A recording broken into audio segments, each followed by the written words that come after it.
João faz uma pausa para relatar o seu estupefato encontro com Deus, onde ele recebe um livrinho no céu e é obrigado a comer esse livrinho. E esse intervalo, esse interregno onde ele absorve esse livrinho, antecede a chegada de duas testemunhas poderosas que pregarão nos dias da grande tribulação, dois homens de Deus que pregarão nos dias da grande tribulação, no capítulo posterior, no capítulo 11. Mas antes disso, tem uma visão bem interessante aí, nesse capítulo 10 que vamos ler hoje, a visão do rolo que ele recebe e come, que a princípio é doce, mas que depois se torna amargo, fazendo uma referência clara ao costume judeu. Os judeus, historicamente, tinham um costume antigo, naquela época, de fazer biscoitos de letrinhas, em forma de letrinhas, e passar no mel, de acordo com Luiz Saião. E eles então davam aqueles biscoitos em forma de letras para as crianças comerem com mel, justamente para que elas pudessem perceber quão saboroso era o hábito de buscar o conhecimento. Então, aqui nós temos uma referência interessante que é trazida inclusive de Ezequiel. É uma linguagem de Ezequiel, ezequiélica, portanto, dos 3 primeiros capítulos deste profeta maior. E, então essa visão do rolo tem paralelos na Bíblia, não é algo inédito, já apareceu na Bíblia alguém comendo um rolo desse, um livro pequeno. E parece que esse rolo aí que nós vamos ver é a realidade do restante do Apocalipse. O rolinho menor é o restante da revelação que ainda virá. Ou seja, já começa a perceber que esse rolinho que João vai receber e vai comer, ele precisava absorver o restante da revelação que viria, o restante do Apocalipse, o restante de tudo aquilo que ele deveria escrever. Então, esse 10º capítulo é um intervalo e, ao mesmo tempo, uma porta para a chegada do terceiro ai. Lembra dos 3 ais? Nós vamos ver a chegada do terceiro, o juízo da 7ª trombeta, logo no capítulo 11. Mas antes, vamos ver essa cena interessante de João recebendo esse rolinho aí. Versículo de número 1.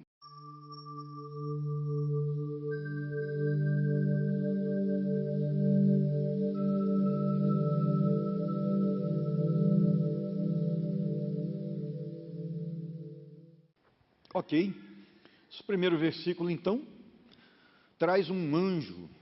Lembrando que você talvez esteja aqui pela primeira vez, nossa igreja está recebendo convidados, visitantes em todos os cultos, graças a Deus por isso. Nós estamos estudando o Apocalipse versículo por versículo, e é costume na quarta-feira a gente analisar cada parte, cada versículo, partes específicas, e a gente ir explicando. Aí você pensa assim, mas espera aí, vai ser só isso, explicação? Não, não. Mediante as explicações, nós também vamos fazendo aplicações válidas, contextualizadas para a sua vida espiritual. Então aguarda um pouquinho que a gente começa a tocar na alma aí, tá bom? A quarta-feira é a quarta-feira da palavra. Nossa igreja é tradicional, já há alguns anos, nós termos um tempo mesmo para o estudo profundo das Escrituras na quarta-feira. Então quem ama a palavra de Deus, vem ao culto de quarta-feira, porque quarta-feira é o dia que a gente tira para estudar mais profundamente.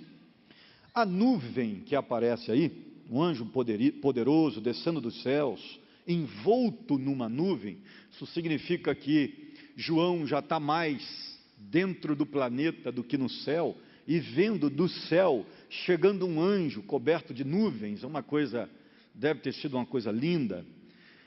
Eu tive a oportunidade de vir de Natal agora para São Paulo, viajar 3 horas no avião. Você olha, a nuvem é uma coisa extraordinária. Olhar as nuvens por cima das nuvens é um negócio, a sensação que você tem de estar voando sobre algodão, né? É lindo aquele negócio. E imagino João dando uma olhada nisso, um anjo poderoso vindo dos céus envolto numa nuvem, que é o símbolo, a nuvem, de presença de Deus.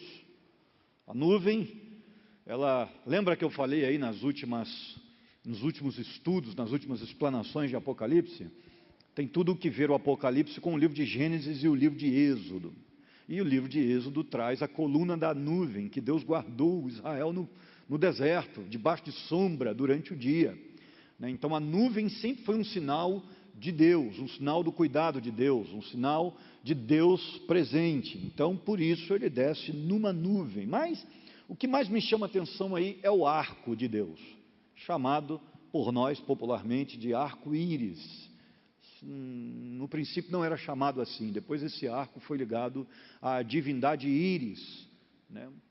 Então, mais tarde, mas o nome original é apenas o arco de Deus.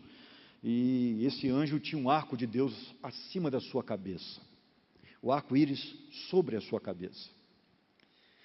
É bem interessante essa passagem, porque o arco simbolizava duas coisas, basicamente. Primeira, a promessa que Deus fez a Israel no estabelecimento do arco-íris: eu não mais vou terminar a terra por água, através da água, não vou mais destruir a terra através da água como fiz no dilúvio. Essa foi a promessa. E Deus colocou o arco no céu para poder lembrar sempre o homem da promessa que ele fez. Então, de fato, o mundo não acabará em água novamente, porque Deus prometeu que não faria mais isso.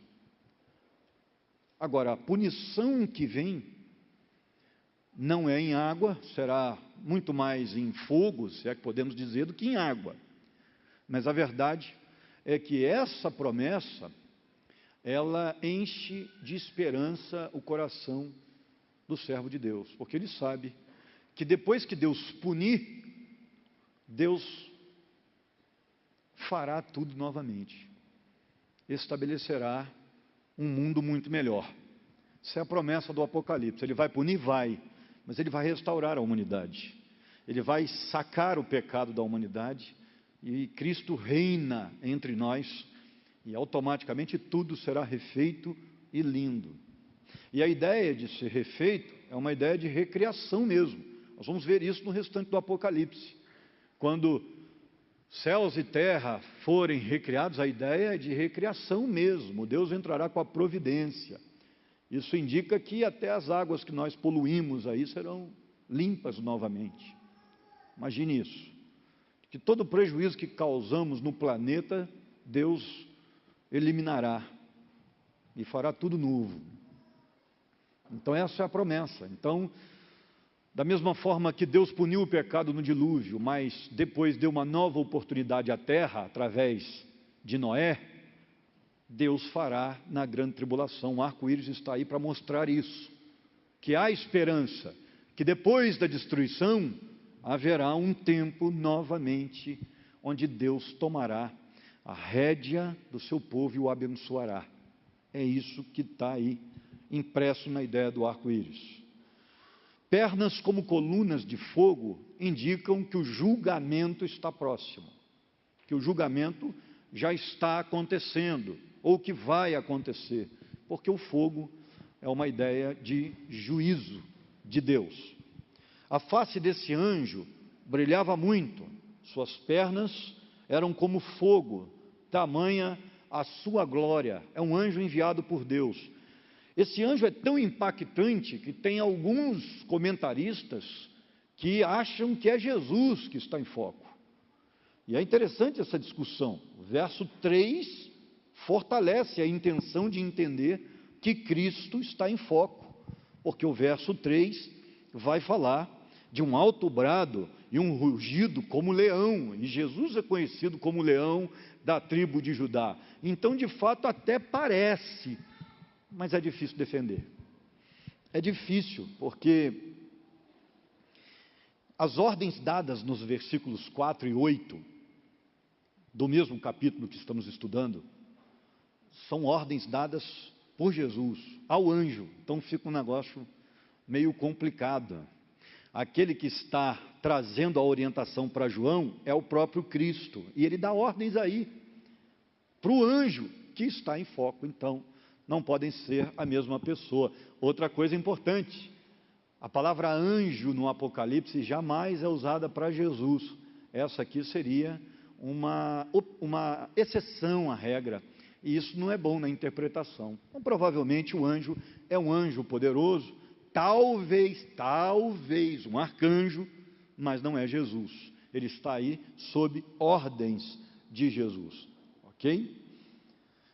Mas esse anjo tem grande força, pastor, tem muito poder. Mas isso não é novidade. No Apocalipse 5, versículo 2, nós também vimos um anjo com muito poder, tá? E não era Cristo. Então, essa palavra anjo para Cristo no Novo Testamento, especialmente no Apocalipse, é complicado. O anjo do Senhor no Velho ainda dá para você entender que seja Cristo antes de ser encarnado, de encarnar, mas no Apocalipse é difícil. Bem, versículo de número 2.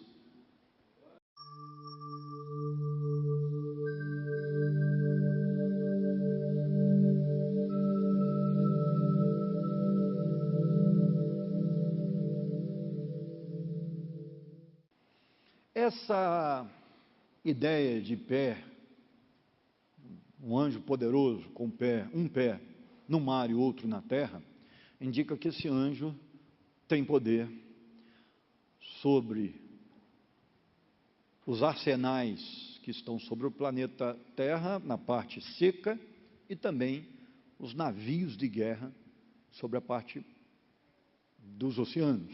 Então isso significa que é um anjo enviado e que Deus deu autoridade a esse anjo para ele ter poder sobre toda a parte em que tenha ser humano.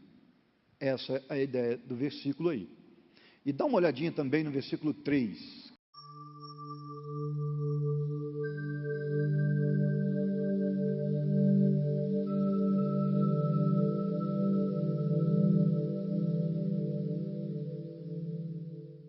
Talvez você pense assim, rapaz, 7 trovões agora, né?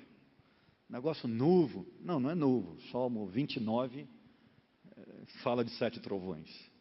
Ou seja, a linguagem do Apocalipse é veterotestamentária, é tirada do Velho Testamento. O grito do anjo, como um leão, isso indica apenas que o grito foi muito alto, como um leão que dá, né, aquela rugida forte. Só significa isso. Não faz uma referência direta a Jesus. Libera com o seu barulho 7 trovões. Você conhece bem essa questão de trovão na Bíblia. No Monte Sinai, diante das conversas de Moisés com Deus, o monte fumegava e estalos de trovões eram escutados, porque Deus estava no monte. Então isso é comum em algumas passagens do Velho Testamento. Indica a presença de Deus, indica a atividade divina, exatamente em cima daquilo que está acontecendo. Então, e os 7 trovões indicam os juízos que virão. Você sabe que 7 na Bíblia indica totalidade também. Então, a ideia aí de que realmente o juízo será total. Versículo de número 4.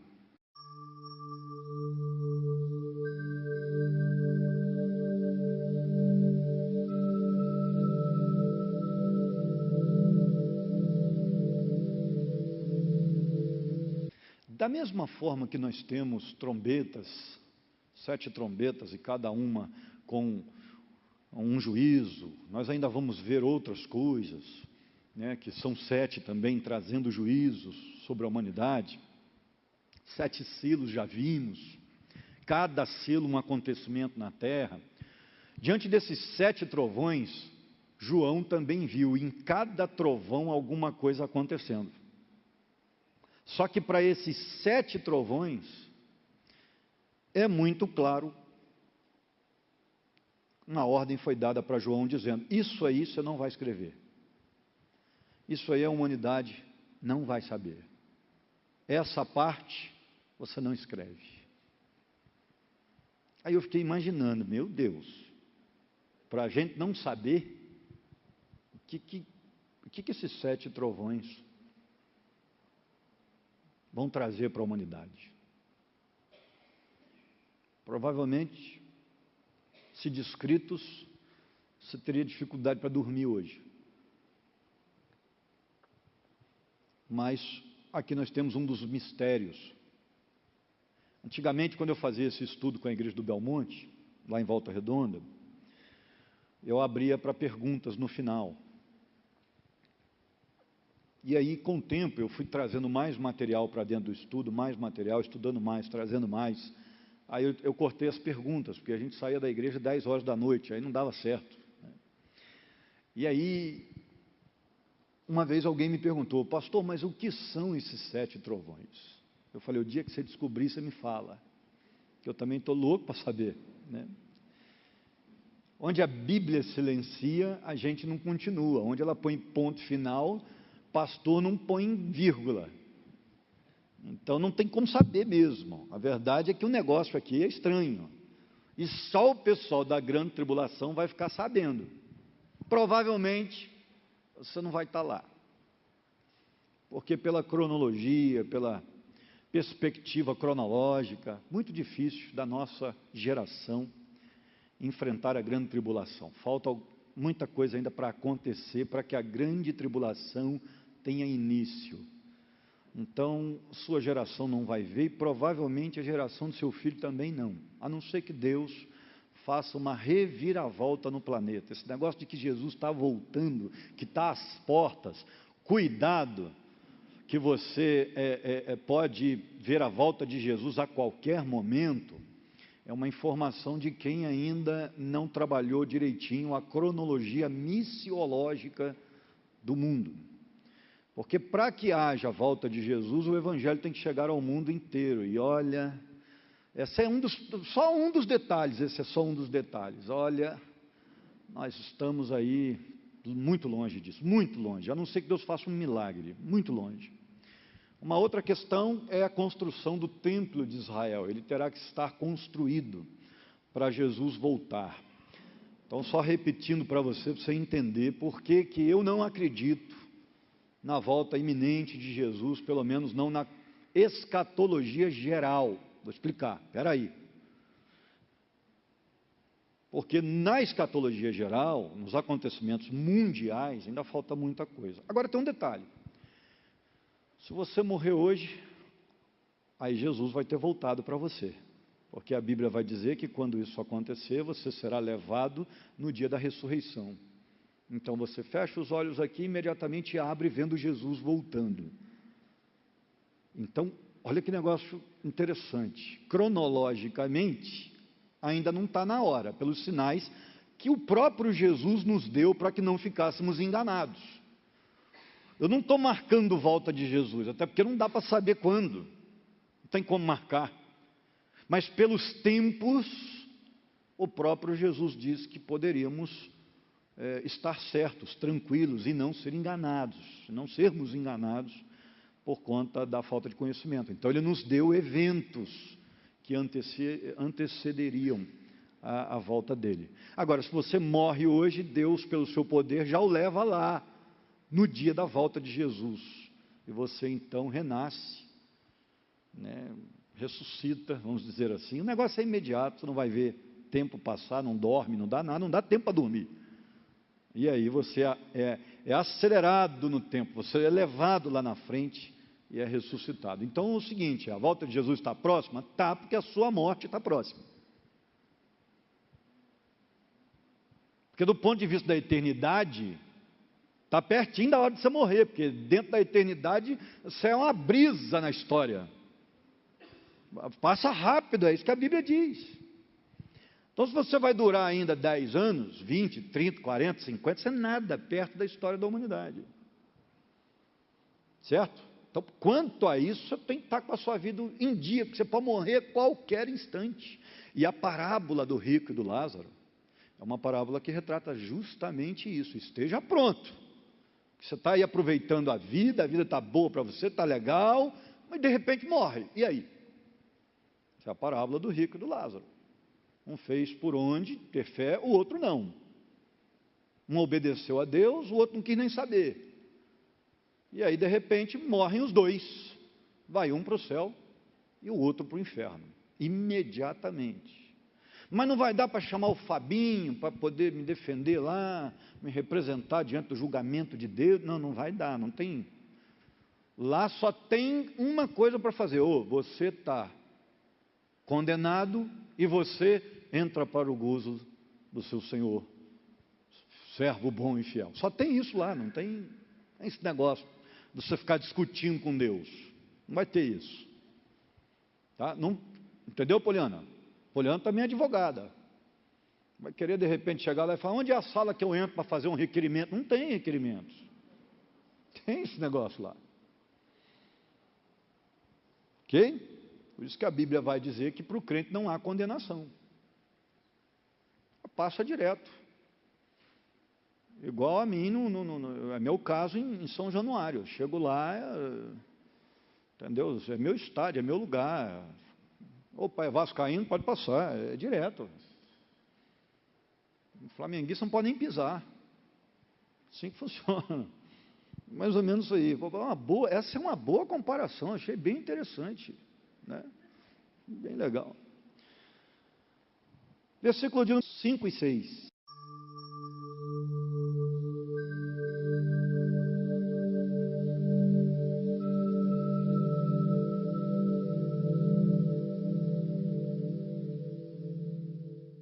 Agora você está percebendo por que eu falei de ciclos de 7 para você? Nós estamos na 7ª trombeta. E nós temos um anjo dizendo: não haverá mais demora. Por conta desses detalhes, é que nós acreditamos que, com algumas exceções, é claro, nós vamos ter ciclos de 7 com situações acontecendo, como o primeiro selo no primeiro ano, segundo selo no segundo ano, grande tribulação, terceiro selo, terceiro ano, com exceção das trombetas aí que acontecem todas no mesmo ano, no último ano. Mas a ideia aqui, fechou o ciclo, é o 7º. É a 7ª trombeta que a gente vai começar a ver. E aí o que acontece? Não haverá mais demora. Por quê? Porque estamos no final da grande tribulação. Já está acabando a punição. Mas daqui a pouco você vai começar a ver o ciclo de 7 de novo. Aí volta lá no começo. Aí a terra morre mais 1/3. Aí você fala: mas peraí, mas não estava no final? É porque volta no começo. Começa o ciclo todo de novo. É assim que acontece no Apocalipse. Versículo de número 7.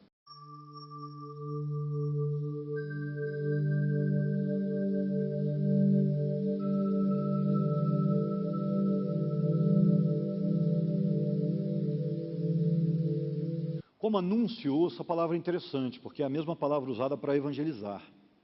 Então é a ideia aí de trazer as boas novas. Então, se você entende dessa forma, né, percebe o grego sendo aí bem nítido, como a ideia de falar de boas novas, de uma boa notícia, você consegue compreender o versículo 7 de uma forma melhor. Mas nos dias em que o 7º anjo estiver para tocar a sua trombeta, vai cumprir-se o mistério de Deus. Qual o mistério? Dos 7 trovões, que a gente não sabe, não tem como saber. Da forma como ele anunciou aos seus servos, os profetas. O que o texto está dizendo? É um segredo, mas que alguém já pregou sobre isso. Ou pelo menos que alguém ainda vai pregar. Percebeu? Porque ele anunciou isso aos seus servos e profetas. Só não sabemos se são profetas bíblicos ou se são profetas que pregarão na época da grande tribulação. Nós não sabemos. Há quem diga até que sejam profetas pregando nos dias de hoje, também não sabemos. Mas a verdade é que esses mistérios serão revelados anteriormente, ou já foram. E aí então eles vão se cumprir dentro da grande tribulação. Tem gente que faz linha de estudo para provar que algumas situações que estão descritas em livros como Isaías, por exemplo, coisas que estão lá previstas, são esses trovões. que ainda não aconteceram no planeta e que vão acontecer na grande tribulação e que profetas como Isaías, por exemplo, já profetizaram. Então eles pegam aquelas situações que ainda não aconteceram e que o Apocalipse não descreve claramente e dizem, olha, os trovões provavelmente são esses. Essa referência de servos, os profetas, geralmente é uma referência de profetas que já passaram, que já apregoaram. Então isso tem cabimento. A gente só não sabe definir exatamente quais são os elementos, porque a gente fica conjecturando no escuro, não tem jeito, tá bom? Por isso que eu não vou nem entrar nesse mérito da questão com vocês, das possibilidades, porque são muitas, tem muita coisa que vai mesmo se cumprir na época da grande tribulação, e que o Apocalipse não descreveu, e que está previsto para situações da grande tribulação ainda, mas, principalmente em Daniel, depois de Isaías, Daniel, a gente encontra muita coisa dentro daquelas 70 semanas, a última semana, situações, o que é aquela imagem que aparece, um soldado com 4 partes, será que a última é no futuro? Há uma discussão grande sobre isso, fica muito difícil de definir as questões, tá? Versículos de 8 a 10.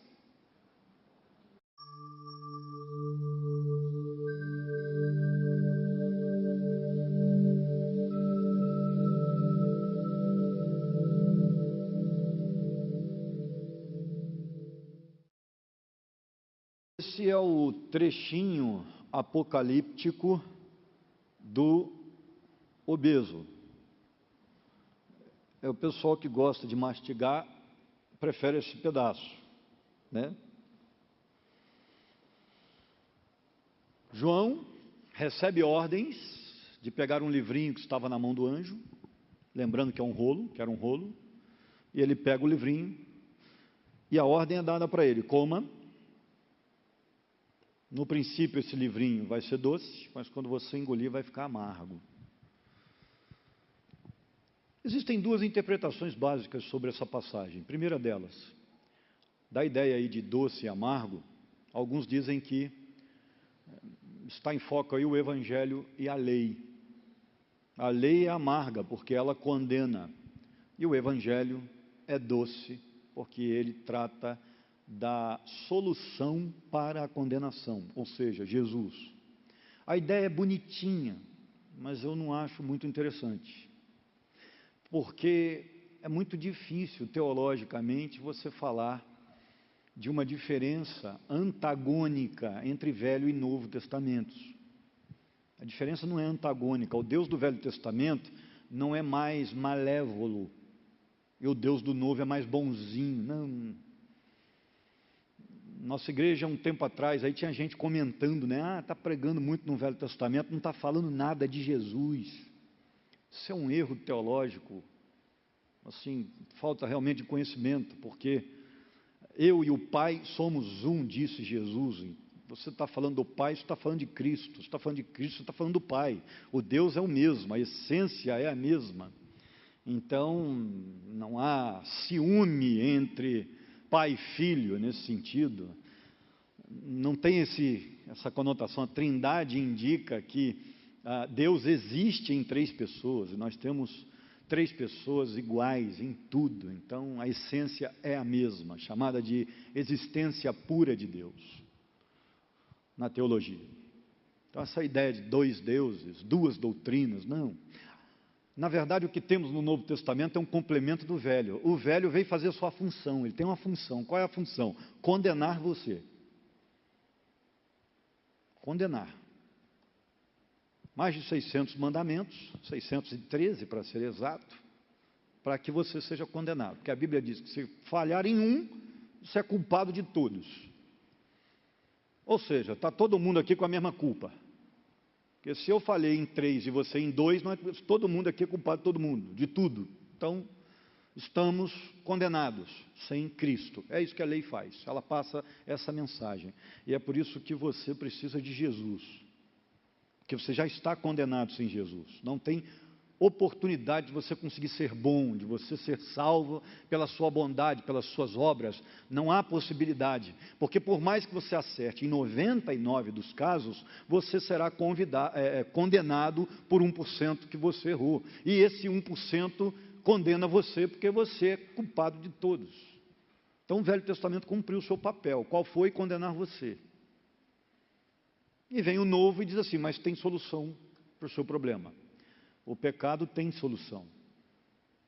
Você se caminhar com Cristo, você decidir caminhar com Cristo, obedecê-lo, entregar a sua vida a Ele para servi-lo, você pode ficar livre dessa condenação. Mas como? Simples. Ele entra no seu lugar e sofre a pena no seu lugar para dar a você a salvação. Ele que não pode ser condenado por nada, porque ele nunca pecou, passa a justiça dele para você, e você passa o seu pecado para ele. Ele morre no seu lugar e você vive. É simples assim. Isso é o Evangelho. Agora, não existe essa boa notícia do Novo Testamento sem a péssima notícia do Velho. Então, um complementa o outro. Não tem esse negócio de um ser bonzinho, o outro ser... Um ser amargo, o outro. Não, a mensagem é uma só. Só que uma faz a introdução e a outra complementa. Uma parte faz a introdução e a outra complementa a mensagem. Tanto é que Jesus veio na plenitude dos tempos, na hora que tinha que vir. Por quê? Porque o Velho Testamento já estava fechado. Até aí tudo bem? Conseguiu dormir? Não? Beleza. E aí então, a gente começa a perceber uma segunda opção. Por que amargo? Porque doce depois amargo. Eu acredito numa segunda versão de interpretação, que é o fato de que receber o Evangelho é muito bom, mas o juízo que o Evangelho traz é terrível para quem não recebe, para quem não prova. Então, por isso, claro, nós estamos diante de uma situação onde Deus está condenando a terra, punindo, e a mensagem de punição é dura. O Evangelho, ele diz o seguinte, olha, há dois caminhos para você, a bênção ou a maldição. João experimentou os dois.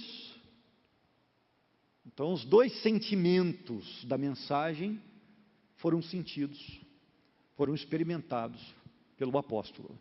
Porque como ele está no momento de punição, a punição que o Evangelho traz é amarga. Então, ao meu ver, parece uma melhor explicação. É parecida, mas não é igual. Tá bom? Uma fala de dois elementos diferentes, e a segunda versão fala de um elemento só com dois lados. Consegue perceber a diferença? Uma coisa é você ter duas mensagens com dois elementos. Outra coisa é você ter uma mensagem só que se completa com dois elementos. Então, ela é um pouquinho diferente. E faz todo sentido. Versículo de número 11.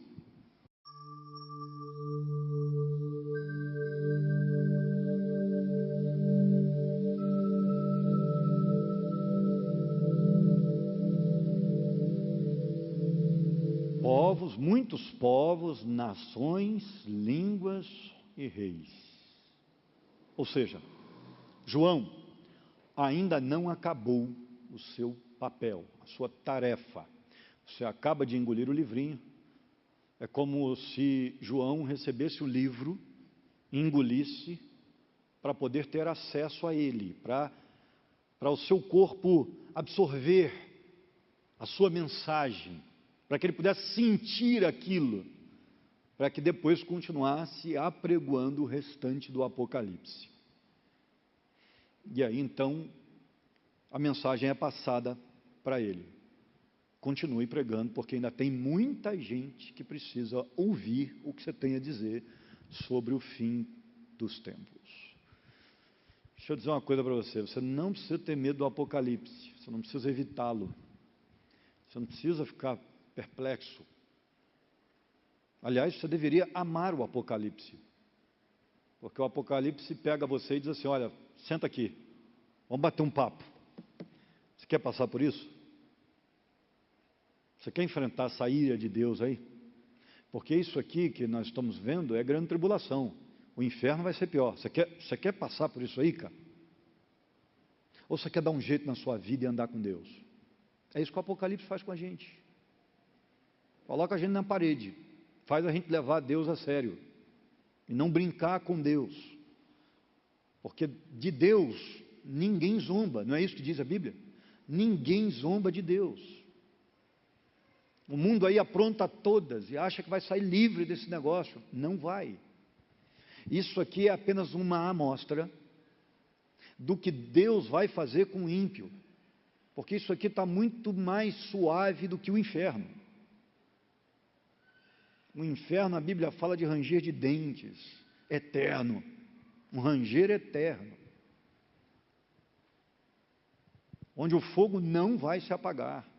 O que tem de teólogo aí trabalhando a ideia de que não, o fogo é simbólico, é só porque vai estar longe de Deus, uma tentativa de jogar um pouquinho de açúcar no fogo infernal.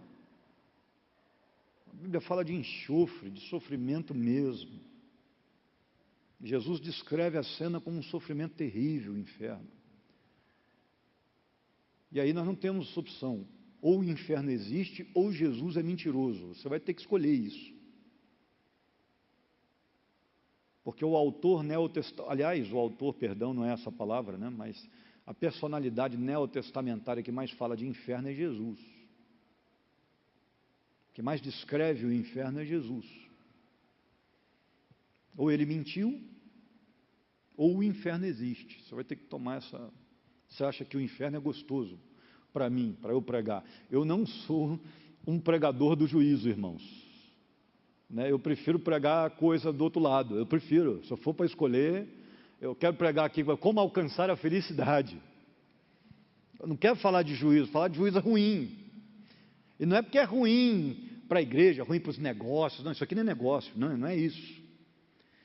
E que falar de sofrimento é triste, é ruim saber que tanta gente vai sofrer isso, é duro para a gente pregar isso. Além de não ser uma mensagem popular, para você pregar inferno hoje, você tem que andar na contramão do mundo evangélico. Que as igrejas hoje estão falando de prosperidade, de curas, elas não querem falar de inferno. Então você anda na contramão, isso é o de menos. Mas é porque dói falar. Mas se a Bíblia diz, e tantas vezes, é porque ela deseja nos alertar. Tudo isso aqui acontecendo, irmãos, com João, para a gente saber antes. Porque Deus deseja se revelar e mostrar para a gente o que vai acontecer. Não é brincadeira. A gente precisa colocar a vida da gente em dia. Nós precisamos ser santos como Ele é santo. Elimine o pecado da sua vida dia após dia, lute contra ele, não descanse até derrubar o pecado da sua vida. Faça isso dia após dia, você vai perceber que depois de derrubar 18, você vai encontrar mais 18, mas continue a luta, não pare. E aí Deus mostra um negócio para você hoje, você demora 3 anos para vencer aquilo. Quando você derruba, você pensa assim, meu Deus, estou quase perfeito agora. Aí Deus, não, peraí, tem mais 18 para a gente conversar. É assim que funciona. Fica tranquilo, eu também estou nessa pegada. Pode ficar tranquilo. Quando eu penso que está acabando, eu descubro mais uns negócios debaixo do tapete. Que eu nem imaginava que era pecado, mas aí eu vejo o coração, a inclinação está errada. Aí você tem que voltar a acertar tudo, porque às vezes até a bondade da gente é camuflada com maldade. Isso é um negócio perigoso. Seja bem-vindo à segunda etapa, a maturidade cristã é interessante. Porque primeiro você tira o que você sabe que é pecado, não tem jeito, está na cara. Só que na segunda etapa, que você já tirou tudo aquilo que era mau testemunho, palavrão que você xingava, você gritava que seu marido, vizinho escutava, sabe? Você queria bater na mulher, só mulher, eu vou te matar, desgraçada, não tem esse negócio quando se converte? Tem, tá? Você não gosta dessa palavra, eu sei, mas é uma palavra do português, você vai ter que aturar isso aí. E aí é o seguinte... O vizinho escutava, falava, né? Quantas vezes eu briguei com a Bia lá na rua, né? O pessoal ouvia, novo convertido, né? Só que, rapaz, o pessoal vai para a igreja, está quase matando aí, né? E aí, novinho, né? 24 anos, a Bia com 19, rapaz, a chapa esquentava. E aí você fala, não, tem que parar com isso, meu Deus, não posso dar esse mau testemunho. Aí você tira aquelas coisas evidentes, aí você pensa assim, pô, tô ficando legal. Aí vem a maturidade cristã. Você, tá bom, agora você resolveu, é como se Deus dissesse assim, você conseguiu resolver as consequências pecaminosas dos seus pecados. Não, como assim, Deus? Não, é porque você tinha pecado, e o seu pecado gerava outro pecado. Esse pecado que gerava era aparente. Agora nós vamos começar a trabalhar na fonte do pecado. O que gera você ficar nervoso, que está dentro do seu coração, que ninguém vê, sair é que você disfarça. Isso também é pecado. Então vamos começar a trabalhar nisso aí. Rapaz, aí você pensa, eu pensei que tinha resolvido. Não. Eu só tirei a parte de cima. Só aparei as flores, ainda tem toda a raiz para tratar. Isso é vida espiritual. Aí você começa a pensar, peraí, eu não levei presente para aquela pessoa porque realmente eu queria dar um presente. Não, eu levei o presente porque eu queria ganhar outro presente quando fosse meu aniversário. Então por isso que eu levei. Pecado. Aí você começa a ver essas coisas em você. Cuidado. A gente precisa botar a vida da gente em dia. Olha para dentro do seu coração. Porque, estou olhando para o meu faz tempo. Eu não tenho encontrado coisa muito boa. O coração é terrível. Vamos orar?